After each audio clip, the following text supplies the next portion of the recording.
ارض و سما کی تخلیق کا دن، یہودیوں کا نبی کریم صلی اللہ علیہ وسلم سے مکالمہ۔ ابن عباس رضی اللہ عنہ سے مروی ہے کہ یہود نبی کریم صلی اللہ علیہ وسلم کے پاس آئے اور زمین و آسمان کی پیدائش کے بارے میں سوال کیا۔ پس آپ نے جواب میں ارشاد فرمایا، اللہ تعالیٰ نے زمین کو اتوار اور پیر کے روز پیدا فرمایا اور پہاڑوں کو بمعین کے میدانیات و خزائن کے منگل کے روز پیدا فرمایا، اور درخت، پانی، شہر، آبادیاں، ویران جگہیں یہ سب بدھ کے دن پیدا ہوئیں۔ پھر نبی کریم صلی اللہ علیہ وسلم نے دلیل کے طور پر یہ آیت تلاوت فرمائی، جو کہ سورہ حامیم سجدہ 9 سے لے کر 10 تک کی آیات آتی ہیں۔ کیا تم اس ذات کا انکار کرتے ہو جس نے زمین کو 2 دن میں بنایا اور تم اس کے لیے شرکا قرار دیتے ہو، حالانکہ وہی رب العالمین ہے، اور اس نے زمین کے اوپر پہاڑ بنا دیے اور اس زمین کے اندر نفع بخش چیزیں رکھی، اور اسی زمین کے اندر سے لوگوں کی غذائیں مقرر فرمائیں، اور یہ سب عمل 4 دن میں مکمل ہوا۔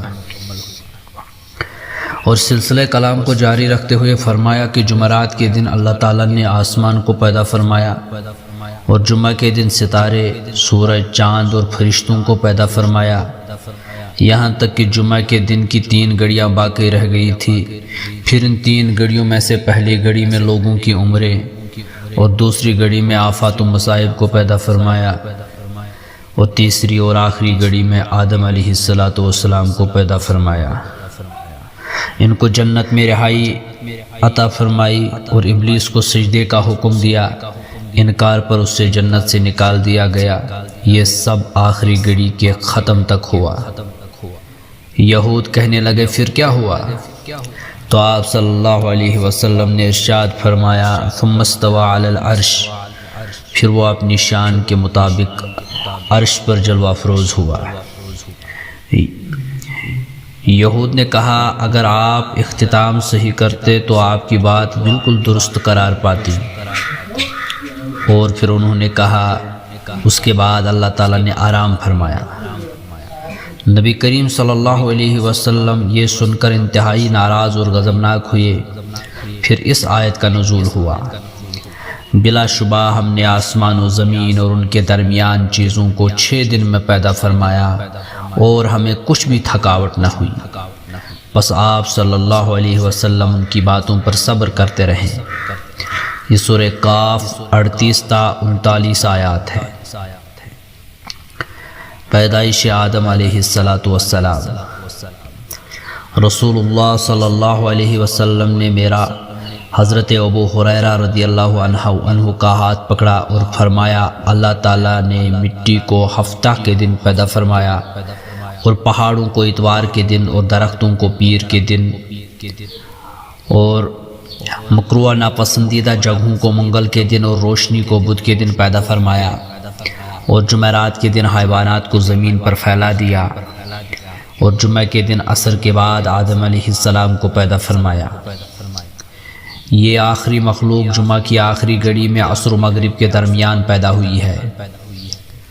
عبداللہ بن سلام اور حضرت ابو ہریرہ رضی اللہ عنہ آپس میں جمعہ کی اس مخصوص ساعت کے بارے میں تذکرہ کر رہے تھے، جس کی فضیلت نبی کریم صلی اللہ علیہ وسلم سے منقول ہے۔ عبداللہ بن سلام کہنے لگے کہ میں اس ساعت کو زیادہ جانتا ہوں۔ اللہ تعالیٰ نے آسمان و زمین کی تخلیق کی ابتدا اتوار کے دن فرمائی تھی، اور جمعہ کے دن آخری ساعت میں فراغت ہوئی، بس وہ ساعت بھی جمعہ کی آخری ساعت ہی ہے۔ حضرت اکرمہ رضی اللہ عنہ سے مروی ہے کہ یہود نے نبی کریم صلی اللہ علیہ وسلم سے کہا، اتوار کے دن کیا چیز پیدا ہوئی؟ فرمایا کہ اللہ تعالیٰ نے اس دن زمین کو پیدا فرمایا اور اس کو پھیلا دیا۔ پھر یہود نے پیر کے بارے میں پوچھا، فرمایا کہ اس دن آدم علیہ السلام پیدا کیے گئے۔ پھر یہود نے منگل کے بارے میں پوچھا، فرمایا کہ اللہ تعالیٰ نے پہاڑوں کو، پانی کو اور بہت سی چیزوں کو پیدا فرمایا۔ پھر یہود نے بدھ کے بارے میں پوچھا، فرمایا اس دن غذا اور خوراک کو پیدا کیا گیا۔ پھر یہود نے جمعرات کے بارے میں پوچھا، فرمایا اس دن آسمان کو پیدا فرمایا۔ پھر یہود نے ہفتہ کے بارے میں پوچھا اور پھر خود ہی کہا کہ اس دن اللہ تعالیٰ نے آرام کیا۔ نبی کریم صلی اللہ علیہ وسلم نے فرمایا سبحان اللہ، اللہ اس سے پاک ہے۔ اور پھر یہ آیت نازل ہوئی، بلا شبہ ہم نے آسمان و زمین اور ان کے درمیان چیزوں کو 6 دن میں پیدا فرمایا اور ہمیں کچھ بھی تکان نہ ہوئی۔ یہ سورہ قاف کی 38 نمبر آیت ہے۔ وقت تخلیق زمانہ۔ حضرت عبداللہ بن عباس رضی اللہ عنہ اور حضرت اکرمہ رضی اللہ عنہ سے مروی 2 روایات خوب وضاحت کے ساتھ بیان کرتی ہیں کہ اللہ تعالیٰ نے شمس و قمر کی پیدائش سے پہلے ہی بہت سی چیزوں کو پیدا فرما دیا تھا۔ چنانچہ حضرت ابن عباس رضی اللہ عنہ کی حدیث میں ہے کہ شمس و قمر کو جمعہ کے دن پیدا فرمایا۔ حضرت اکرمہ کی روایت میں ہے کہ جمعہ کے دن لیل و نہار کی ساعات کو پیدا فرمایا گیا، اور ان سے پہلے آسمان و زمین، شجر و حجر، چرند و پرند، جبال اور پانی، بہت سی چیزیں پیدا ہو چکی تھی۔ لہذا ثابت ہوا کہ یہ سب چیزیں موجود تھیں، لیکن لیل و نہار ناموجود تھے۔ اور زمانہ چونکہ لیل و نہار کی ساعات کا نام ہے، سو یہ کہنا درست ہے کہ تخلیق زمانہ سے قبل بہت سی چیزیں تخلیق ہو چکی تھی، اور اسی کا اس بات یہاں مقصود ہے۔ حضرت ابو ہریرہ رضی اللہ عنہ سے بھی اس کی تائید ہوتی ہے، جو روایت ما قبل میں گزری ہے کہ اللہ تعالیٰ نے بدھ کے دن نور کو پیدا فرمایا تھا، اور اس نور سے مراد نور الشمس ہی ہوگا انشاءاللہ۔ اعتراض۔ اگر کوئی یہ اعتراض کرے کہ ایک طرف تو آپ کہتے ہیں کہ یوم طلوع فجر سے غروب شمس تک کے وقت کا نام ہے، اور پھر یہ بھی دعویٰ کرے کہ شمس و قمر کو اللہ تعالیٰ نے ابتدائی خلق سے چند یوم کے بعد پیدا فرمایا تھا، جیسا کہ روایت میں گزرا شمس و قمر کی تخلیق جمعہ کے دن ہوئی، اور اس سے پہلے یوم الآخر، یوم الاثنین، یوم الثلاثاء وغیرہ کو آسمان و زمین اور ان کے منافع وغیرہ کی تخلیق ہوئی۔ گویا کہ شمس و قمر کی تخلیق سے پہلے آپ نے وقت ثابت کیا اور اس کا نام ایام رکھا۔ نتیجہ یہ نکلا کہ شمس و قمر نہ تھے لیکن ایام تھے، حالانکہ ایام کا تو وجود ہی شمس و قمر پر موقوف ہے، اس لیے کہ یوم طلوع فجر سے غروب شمس تک کے وقت کا نام ہے۔ اگر آپ اس کی کوئی معقول دلیل پیش نہ کریں تو آپ کے کلام میں تناقض و تعارض ہوگا، جو کہ مناسب نہیں۔ اس کا جواب یہ ہے کہ جس وقت کو ہم نے ایام کا نام دیا ہے اس کا اللہ تعالیٰ نے ہی نام رکھا ہے، بس اللہ تعالیٰ کے رکھے ہوئے نام کو ہم نے بھی اختیار کیا۔ باقی رہا یہ کہنا کہ ایام ہوں اور شمس و قمر نہ ہوں، یہ ناممکن ہے، قطعاً درست نہیں، اس لیے کہ قرآن کریم میں وَلَهُمْ رِزْقُكُمْ بُكْرَةٌ وَعَشِيًّا، ان کے لیے جنت میں صبح شام رزق ہوگا، حالانکہ جنت میں نہ صبح ہوگی نہ شام ہوگی، اس لیے کہ عالم آخرت میں نہ رات ہے نہ سورج نہ چاند، اور صبح شام کا مصروف معنی ایسی چیزوں پر موقوف ہے، لیکن اس کے باوجود بکرتم و عشیہ کہا گیا ہے۔ اسی طرح قرآن کریم میں ہے کہ اس دین کی طرف سے کافر مسلسل شک و شبہ میں پڑے رہیں گے، یہاں تک کہ وہ دفعتاً قیامت آ جائے یا ان پر یوم عقیم کا عذاب آ جائے۔ یوم عقیم کا عذاب اس لیے کہا گیا ہے کہ اس کے بعد رات نہیں ہے، حالانکہ قیامت کے دن شمس و قمر معروف لیل و نہار کچھ بھی نہ ہوگا، لیکن اس کے باوجود اس کو یوم کہا گیا ہے۔ اس تفصیل سے معلوم ہوا کہ تسمیہ بایام قرآن کریم کی تعبیر کے عین مطابق ہے، لہذا اعتراض وارد نہ ہوگا۔ شمس و قمر کی تخلیق سے پہلے وقت کو جو یوم کہا گیا ہے، اس یوم سے مراد 1000 سال کی مدت ہے، اور سال سے مراد ہماری دنیا والا سال ہے جو 12 مہینے کا ہوتا ہے۔ اسی طرح یہ فرمان کہ صبح و شام اہل جنت کو رزق ملے گا، اس میں صبح و شام سے مراد وہ مخصوص وقت ہے جسے ہم دنیا میں شمس و قمر کی جدیہ اور گردش کی وجہ سے جانتے ہیں اور اسے صبح و شام کا نام دیتے ہیں، وگرنہ جنت میں شمس و قمر اور لیل وغیرہ میں سے کچھ بھی نہ ہوگا، لیکن وقت تو ہوگا جو صبح و شام یہاں آتا ہے، اسی اعتبار سے بکرۃ و عشیہ کہا گیا ہے۔ اور یہ صرف ہماری تحقیق ہی نہیں بلکہ بعض علماء سلف بھی اس کے مثل فرماتے ہیں۔ حضرت مجاہد سے منقول ہے کہ اللہ تعالیٰ ہر چیز سے متعلق امور میں 1000 سال تک کے لیے فرشتوں کے سپرد فرما دیتا ہے، یہاں تک کہ وہ 1000 سال پورے ہوں، پھر اسی طرح دوبارہ 1000 سال تک کے لیے سپردگی ہوتی ہے، اور یہ سلسلہ اسی ترتیب سے چلتا رہتا ہے۔ اور فی یوم کان مقدارہ الف سنہ کی تفسیر میں فرمایا کہ اس میں یوم سے مراد کن فیکون کی طرح بقدر زمانہ ہے، لیکن اس کا نام اللہ تعالیٰ یوم کی طرح جس طرح سے چاہا اور جس طرح سے چاہا رکھا۔ اور حدیث رسول صلی اللہ علیہ وسلم سے جو کچھ ثابت ہوا کہ اللہ تعالیٰ نے شمس و قمر کی پیدائش سے پہلے آسمان و زمین اور بہت سی چیزیں پیدا فرما دی تھیں، اس کے مطابق سلف سے کچھ اقوال معقول ہیں۔ مثلا ابن عباس سے درج ذیل آیت کی تفسیر منقول ہے، فقال لها وللارض ائتیا طوعا او کرحا قالتا اتینا تابعین۔ اللہ تعالیٰ نے آسمان و زمین سے فرمایا کہ تم فرما برداری کرو، خوشی سے یا زبردستی سے، تو وہ کہنے لگے ہم خوشی خوشی تابعداری کرتے ہیں۔ اس آیت کی تفسیر میں منقول ہے کہ اللہ تعالیٰ نے آسمان سے فرمایا کہ تم فرما برداری کرو اور میرے شمس کو ظاہر کرو، اور زمین سے فرمایا تو شق ہو کر اپنی نہروں کو نکال اور اپنے منافع کو بھی باہر نکال۔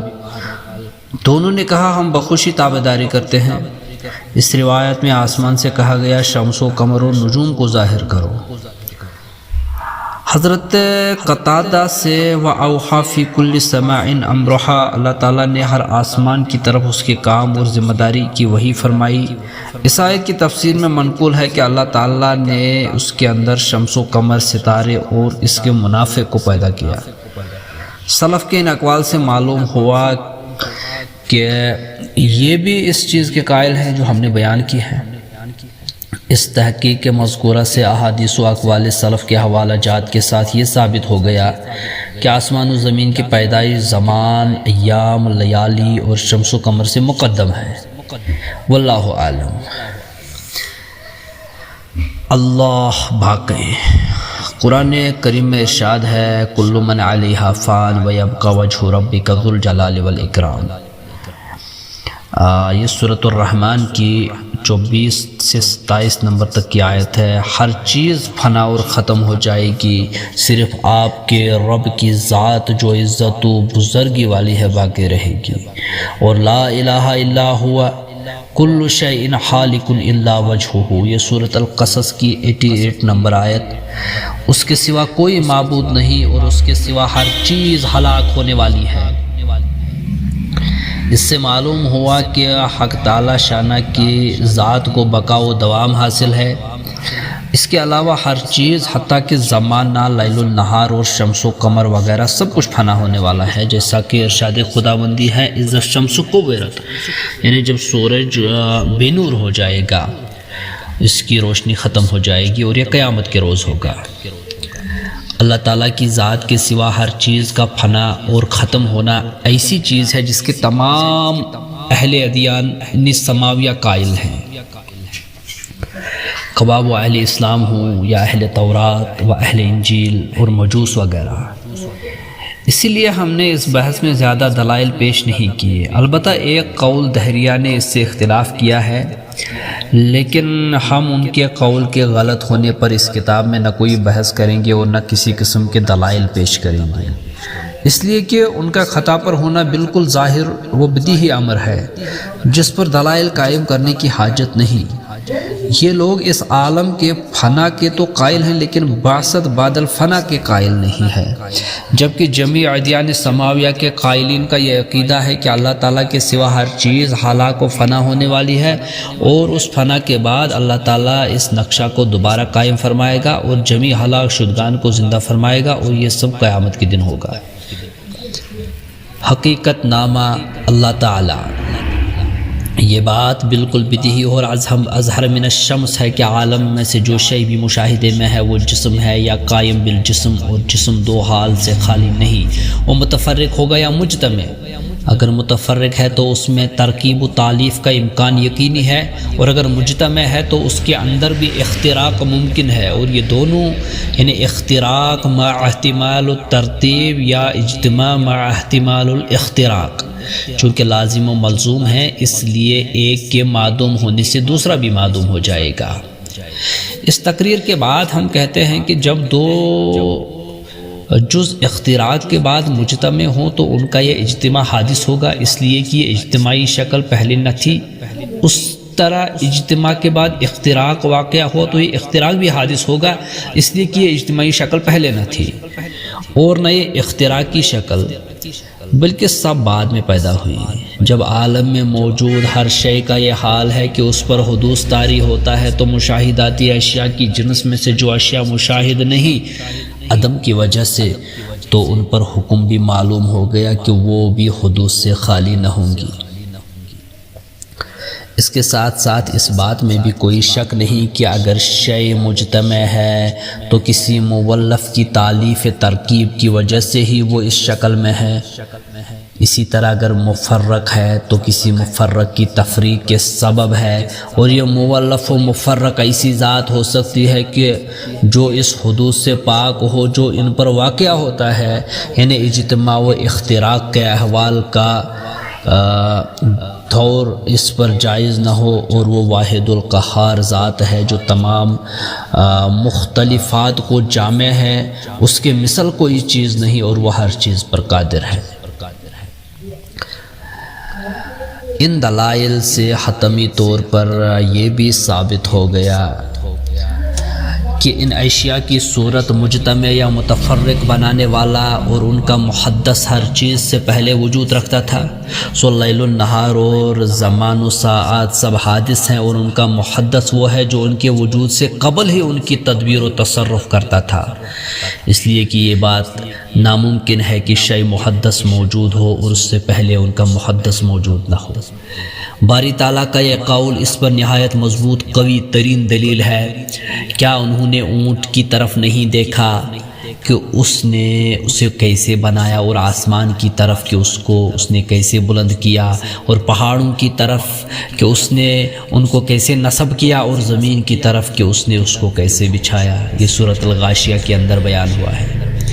لیکن یہ دلیل اس شخص کے لیے ہے جو عقل کے ساتھ غور و فکر کرے اور ان کے ذریعے قدم باری تعالیٰ اور اس کے محدث ہونے پر استدلال کرے۔ نیز ان اشیاء کے علاوہ جو ان کی ہم جنس ہیں ان کے حادث ہونے پر اور اس پر کہ ان سب کی خالق ایسی ذات ہے جو ان کے مشابہ نہیں، اس پر بھی استدلال کرے۔ ہمارے رب تبارک و تعالیٰ نے اشیاء، پہاڑ، زمین، اونٹ وغیرہ کا جو ذکر فرمایا ہے، ابن آدم پر بار برداری منتقل کرتا ہے، کھودنا، چھیلنا، گرانا وغیرہ تصرفات کرتا ہے۔ ان میں سے کوئی بھی تصرف ممتنع نہیں، لیکن ان سب تصرفات کے باوجود ابن آدم ان میں سے کسی بھی چیز کی ایجاد پر بغیر اہل کے قادر نہیں، اور جو ایجاد سے عاجز ہو تو وہ اپنی ذات کے حق میں بھی محدث نہیں ہو سکتا۔ اس کے علاوہ ان اشیاء کی مثل بھی کوئی چیز ان کے لیے موجد نہیں ہو سکتی۔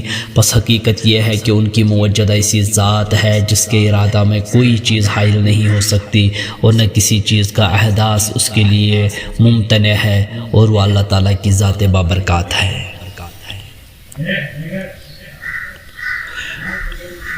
نقطہ: اگر کوئی یہ اعتراض کرے کہ آپ اس سے کیوں انکار کرتے ہیں کہ اشیاء مذکورہ کا وجود کسی قدیم کے فعل کا نتیجہ ہے، مانا لیکن قدیم کے واحد ہونے پر ہی کیوں اصرار ہے؟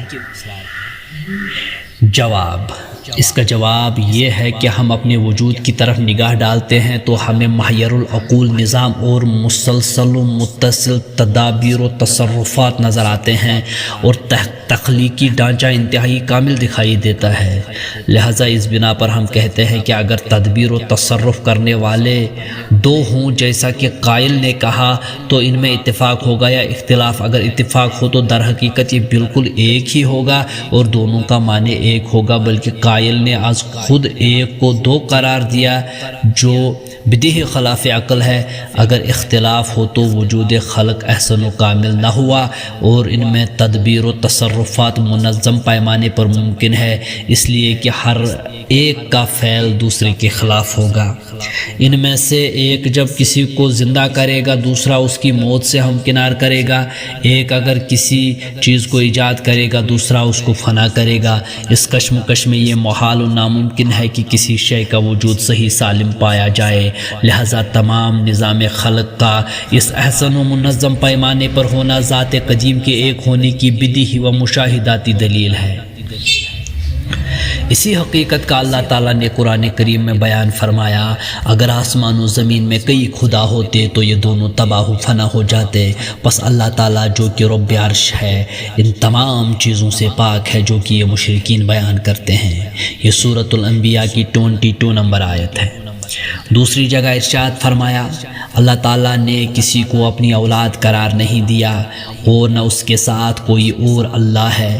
اگر ایسا ہوتا تو ہر اللہ اپنی بنائی ہوئی چیز کو جدا کر لیتا اور دوسرے پر چڑھائی کر دیتا، لیکن اللہ تعالیٰ اس چیز سے پاک ہے جو مشرکین بیان کرتے ہیں، اور وہ پوشیدہ اور ظاہر تمام چیزوں کو جاننے والا اور ہر قسم کے شریک سے بلند و بالا تر ہے۔ یہ سورۃ المومنون 91 اور 92 نمبر آیت ہے۔ یہ دونوں آیت اہل شرک کے دعوے کے بطلان پر مختصر و بلیغ ترین حجت و مضبوط ترین دلیل ہے۔ حاصل ان کا یہی ہے کہ اگر آسمان و زمین میں ما سوائے اللہ کے کئی اللہ ہوتے تو ان میں اتفاق ہوتا یا اختلاف؟ اتفاق کی صورت میں قدیم کے دو ہونے کا قول باطل ہو جاتا ہے اور اقرار توحید کے بغیر چارہ نہیں رہتا، اور اختلاف کی صورت میں آسمان و زمین میں فساد و فنا لازم آتا ہے، اس لیے کہ ایک اگر کسی چیز کو پیدا کرتا ہے دوسرا اس کی مخالفت کی بنا پر معدوم و ختم کرنے کی اس کو کوشش کرتا ہے، کیونکہ ہم نے دونوں کے افعال مختلف فرض کیے ہیں، جس طرح کہ آگ کا کام گرم کرنا اور برف کا کام ٹھنڈا کرنا ہے۔ اس کے علاوہ ایک اور اعتبار سے بھی یہ قول باطل ہے، اور وہ اس طرح کہ اگر بالفرض اہل شرک کے دعوے کے مطابق دو قدیم وجود تسلیم کر لیے جائیں تو وہ قدیمین دو حال سے خالی نہیں، دونوں قوی ہوں گے یا عاجز۔ اگر عاجز ہوں تو ہر ایک اپنے مقابل کی نسبت عاجز ہوگا، اس کے مقابل کو ہم نے قوی قرار دے دیا جس کا لازمی نتیجہ دوسرے کا عجز ہے۔ اس دلیل کی روح سے دونوں ہی عاجز قرار پائیں گے اور عاجز اللہ بننے کا اہل نہیں۔ اگر ایک اپنے مقابل پر قوی ہو تو مغلوب اپنے ساتھی کی قوت کے سامنے عاجز اور بے بس ہوگا، اور یہ معنی اللہ ہونے کے منافی ہے۔ نتیجہ یہ ہے کہ قدیم واحد کا تسلیم کرنا ضروری ہے، وگرنہ ہر صورت میں محال کو تسلیم کرنا لازم آتا ہے۔ اللہ تعالیٰ اہل شرک کی افترا پردازیوں سے پاک و مبرہ ہے۔ اس تمام تر بحث سے معلوم ہوا کہ قدیم اور اشیاء کا خالق و منافع ذات صرف ایک ہی ذات ہے جو ہر چیز سے پہلے تھی اور ہر چیز کے بعد بھی وہی رہے گی۔ سب سے اول بھی وہی، سب سے آخر بھی، لیکن اول و آخر ہونے کی انتہا نہ ازل میں ہے اور نہ ابد میں۔ وہ ذات موجود تھی لیکن نہ وقت تھا، نہ زمان، نہ لیل، نہ نہار، نہ ظلمت، نہ نور، نہ آسمان، نہ زمین، نہ شمس، نہ قمر، نہ نجوم۔ اس کے سوا ہر چیز محدث و معنوع ہے، وہ اپنے تمام تخلیقی افعال میں منفرد ہے، اس میں اس کا کوئی شریک نہیں، کوئی معین نہیں، نہ اس پر کوئی غالب ہے، وہ اپنے اوپر قادر و غالب ہے، پاک ہے۔ ابو ہریرہ رضی اللہ تعالیٰ عنہ سے مروی ہے کہ نبی کریم صلی اللہ علیہ وسلم نے فرمایا کہ تم سے میرے بعد ہر چیز میں سوال کیا جائے گا، یہاں تک کہ سائل کہے گا یہ اللہ ہے جس نے ہر چیز کو پیدا کیا، لیکن اسے کس نے پیدا کیا؟ نتیجہ بن جیک کہتے ہیں کہ میں ابو ہریرہ رضی اللہ عنہ کے پاس تھا کہ لوگوں نے اسی طرح کے سوالات شروع کرنا کیے. بس ابو ہریرہ نے اس پر تکبیر بلند کی اور فرمایا جو کچھ میرے خلیل نے مجھ سے فرمایا تھا وہ میں نے اپنی آنکھوں سے دیکھ لیا.